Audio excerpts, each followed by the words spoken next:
Лидерот на СДСМ Зоран Заев на пресконференција потенцираше дека сите реплики и контрареплики, некако што рече новата опозиција ВМРО-ДПМН за тиранската платформа двојазичност кантонизација се лага.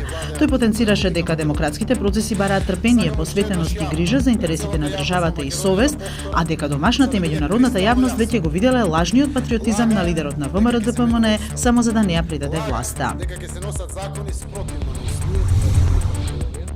Антонио Милошовски од ВМРО-ДПМН на пресконференција во собранието го обвини, како што рече аболицираниот пратеник Зоран Заев, дека повикал на државен удар заради тоа што е уценет. Тој рече дека Заев повикал на конфликт, тензии и државен удар кој може да предизвика последици за државата. Според него Заев и СДСМ се дел од, како што рече, поголема афера која допрва ќе се отвара.